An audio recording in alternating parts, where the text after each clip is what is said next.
فی سبیل اللہ بھی اگر عورت کو دینا ہے تو شوہر کی رضامندی ضروری ہے، یعنی شوہر کا مشورہ بھی ہونا چاہیے اس میں. اللہ یہ کہ اس کا اپنا مال ہو. اپنے مال میں بھی اچھا ہوتا ہے کہ انسان مشورہ کر لے کہ کیا خیال ہے یہاں نہ کر دیا جائے.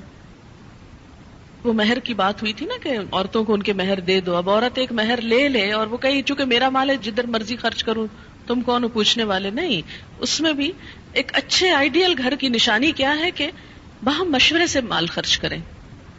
تو اللہ کی راہ ہمیں دینے کے لیے بھی چھوٹا موٹا تو دینا جو ہے، جیسے صدقہ خیرات میں جیسے کوئی فقیر آ گیا کھانا کھلا دیا، کچھ راہ چلتے ہوئے کسی نے گاڑی کا دروازہ آپ کا نوک کیا، آپ نے کچھ نکال کے دے دیا. اس پہ تو نہیں، موبائل پہ کال کریں کہ اچھا وہ ایک فقیر آ گیا ہے راستے میں، ہاں آپ کا کیا خیال ہے. تو موبائل کا بل اتنا بڑھ جائے گا جو فقیر کے دینے سے. اب اس طرح کی اجازت تو نہیں، لیکن چھوٹی موٹی چیزوں میں تو ایک باہمی انڈرسٹینڈنگ ہوتی ہی ہے. لیکن بڑی اماؤنٹس خرچ کرنے میں کہ جس میں پتا ہو کہ شوہر مائنڈ کرے گا تو نہیں دینی چاہیے، اور خصوصاً اس کے مال میں سے. اسماء بنت ابی بکر سے روایت ہے کہ وہ نبی صلی اللہ علیہ وسلم کے پاس حاضر ہوئی. عرض کیا، اے اللہ کے نبی، میرے پاس کوئی چیز نہیں سوائے اس کے جو زبیر مجھے دیں. یعنی میں خود کچھ نہیں کماتی، کچھ ہے ہی نہیں، میں کیا صدقہ کروں؟ کیا مجھ پر کوئی گناہ ہے کہ اگر میں اس دیے ہوئے میں سے کچھ صدقہ کروں؟ یہ اکثر عورتوں کا سوال ہوتا ہے.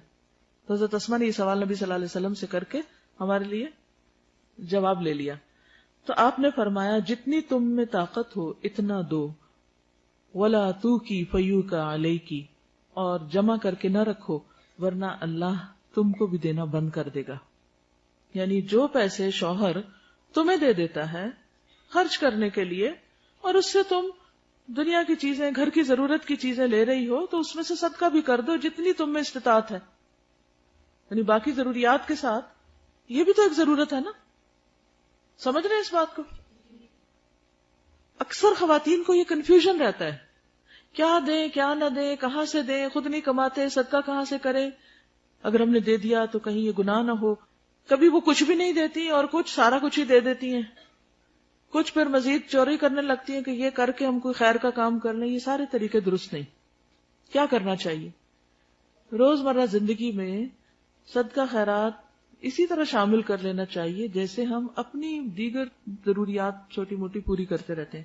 مثلا اگر آپ نے اپنے گھر والوں کے لیے کھانا خریدا ہے اور اس کو آپ پکا رہی ہیں، آپ گھر والوں کو کھلا رہی ہیں تو ساتھ کسی یتیم مسکین کو بھی کھلا دیں، اسے کیا مشکل ہے؟ اب اس وقت آپ یہ حساب کرنے بیٹھیں گے، او نو میں تو یہ نہیں دے سکتی کیونکہ یہ میرے شوہر کی آمدنی نہیں. آپ صلی اللہ علیہ وسلم کا جواب بہت خوبصورت ہے. آپ نے فرمایا، جتنی تم میں طاقت ہو، جو تم اس میں سے کر سکتی ہو اسے دے دو، اور جمع کر کے نہ رکھو. لا تو کی فیو کا علیہ کی، بند نہ کرو، تم پہ بھی بند کر دیا جائے گا. حضرت اسماء کو چونکہ حضور صلی اللہ علیہ وسلم فرمایا تھا کہ تم بند نہ کرو، تم پہ بھی روک دیا جائے گا، تو وہ روکتی نہیں تھی. جو آتا تھا جب دینا ہوتا تھا ساتھ ساتھ دیتی جاتی تھی. اور حضرت عائشہ کیا کرتی تھی کہ وہ جب کچھ اکٹھا ہو جاتا، جمع ہو جاتا، پھر اس کے ساتھ وہ دیتی. دونوں ہی طریقے درست ہیں.